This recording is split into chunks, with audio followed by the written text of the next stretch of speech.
Okay, we might get some bonus Roman road mileage in because when I left the triangle at Llansadron after stopping to take pictures, silly me got distracted by the mobile phone ringing and forgot to switch the camera on. I think we're filming now, I hope.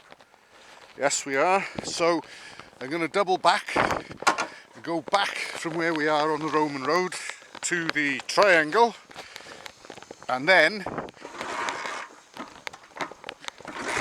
turn around and come back, so we'll actually hopefully get two ways on the Roman road. So we're going to head back towards Llansadron now.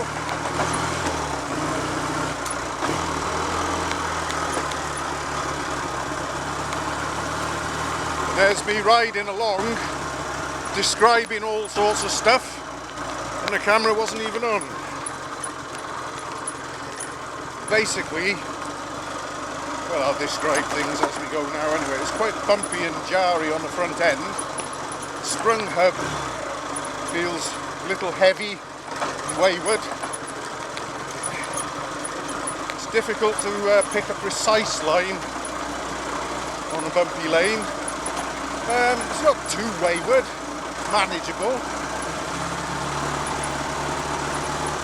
So we go back down this way. Get to the triangle. This is about as fast as I want to go on this thing, on this sort of lane. It's not worth running the risk of having an accident and maybe smashing it up. Wouldn't want to do that. And also, there's always the possibility that we might meet something coming the other way. Tractor, another bike, mountain bike, someone walking their dog. It's actually quite frequented, this lane.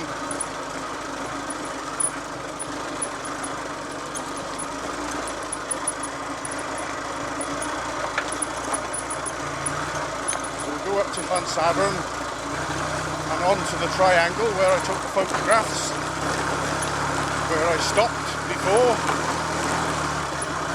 and where I forgot to switch the camera back on to come out this time. Loop around, head back.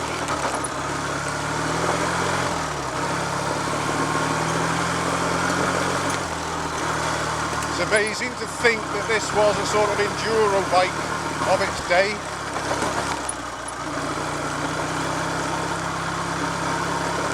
Certainly wouldn't be in too much of a hurry to take this out on a muddy Friday, even if it wasn't so valuable. But it's got a very pleasant engine. Very competent round the lanes bike, as long as they're not too rough. Trouble is, some of our main roads are bumpy enough. Never mind lanes like this.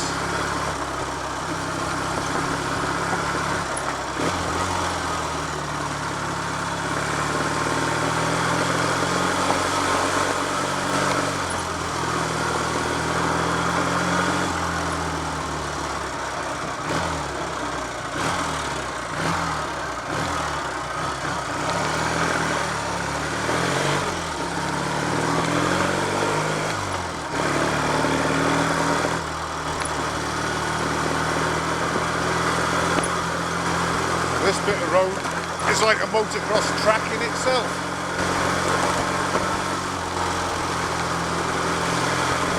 So here we are approaching the triangle. So we'll loop the loop here.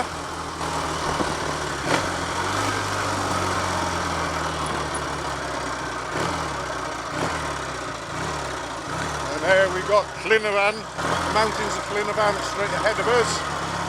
Black Mountain next to it on the right bit. So now we're going to double back, go down the Roman road and head for home. Who knows, we might even catch it all on camera if we're lucky.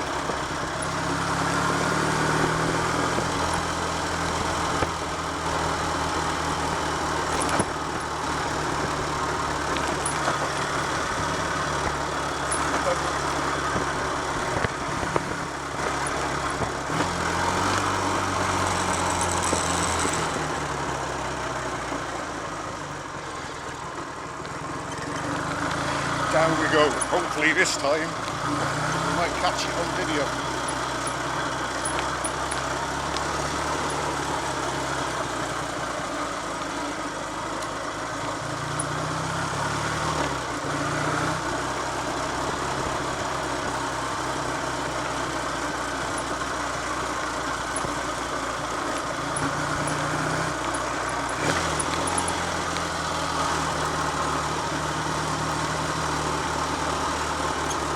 The low wide ratio gearing works well for this sort of stuff, I've got to say.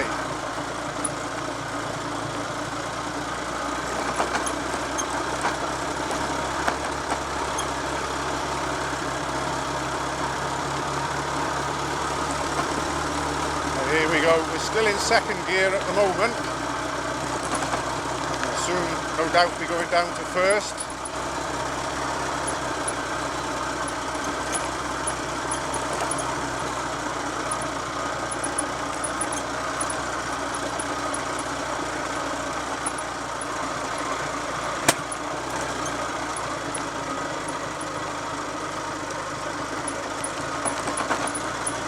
If you're going to meet a KTM or a BMW blasting its way towards you along here, it can occasionally happen. It's always worth bearing in mind that something might come pelting around the corner straight at you.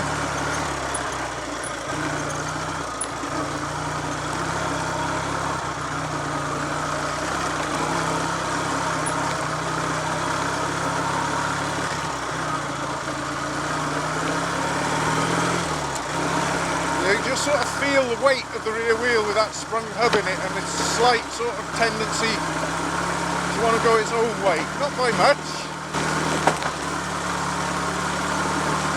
but it's an unusual feeling that I've not sort of experienced before, because this is the first time I've ridden a sprung hub Triumph on or off-road.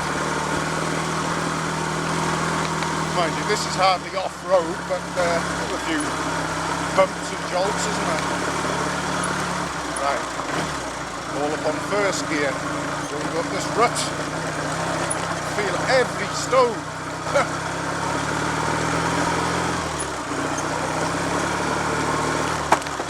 Well, that was hard. Right, things smooth out a bit from now on. I'll pull up here again. I parked the bike here before, waffled on about the old cricket field and Llyn, so we'll just have a look for a moment. Put it on its stand there. If I climb on this gate, hopefully there in front of us are the mountains of Llyn. I hope we're picking that up.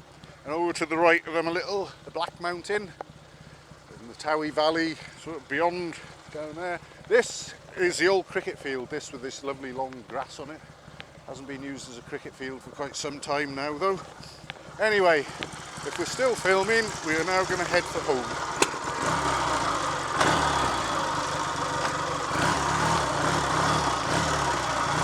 Should have enough in the way of photographs and miles to do a little feature in Real Classic magazine about this machine, and also some of the things I've done with it work-wise. I've got a feeling that perhaps the forks might appreciate some oil in them. I'd say by the way they're clattering that they're certainly not damping, so I'll look into that. There's also a clatter coming from the rear centre stand because it's just sort of pulled up and held by a spring, and I think as we're going over the bumps it's sort of coming down part way and back up with a bit of a smack.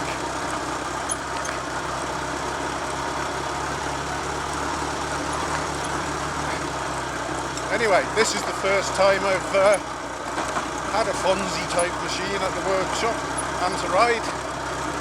Finally got to experience one. I've got to say, I think I could live with one.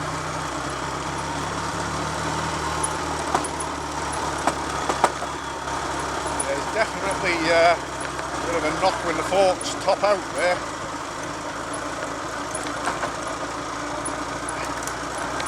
Similar knocks from the front and the rear ends.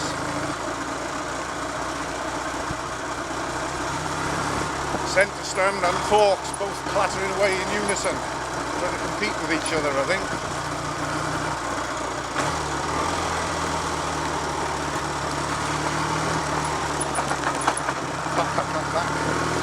Right, here we are, back in the village.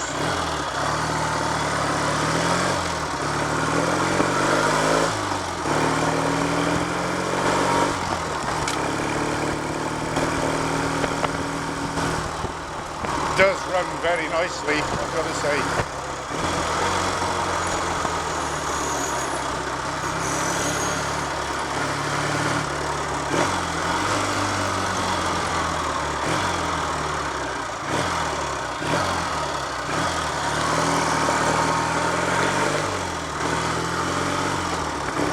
First and second are almost the same as each other.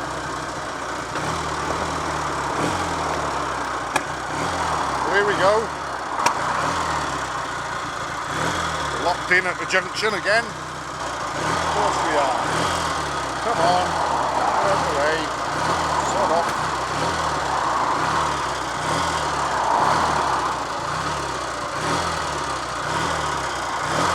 Get before something comes the other way.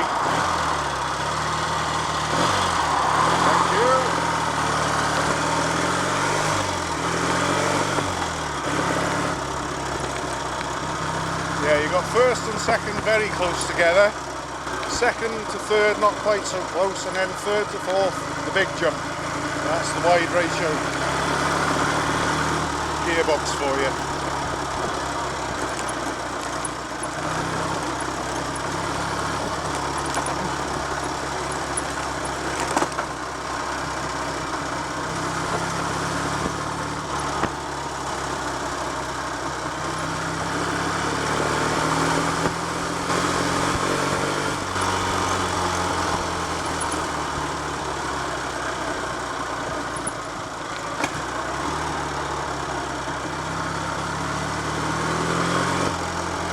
Dog actually ran into the office. Someone must have been showing him photographs of motorbikes and kicking him, perhaps.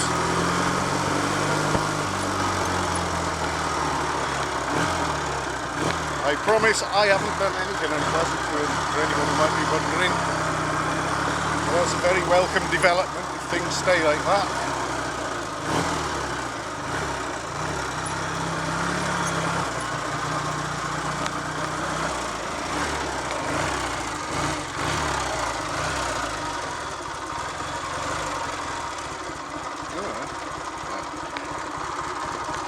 And here we are, back at base, and I'm cooking in this jacket, so I'm hoping that's the last time I have to go out on a bike today. Actually, it's a bit too hot to be comfortable in a leather jacket today, but I found out what I needed to know about this machine. All seems very good, and also hopefully got some nice photographs of it as well. So I'll write an article and submit it with the pictures to Real Classic, and hopefully, you never know, it may be available to see in the near future in that magazine.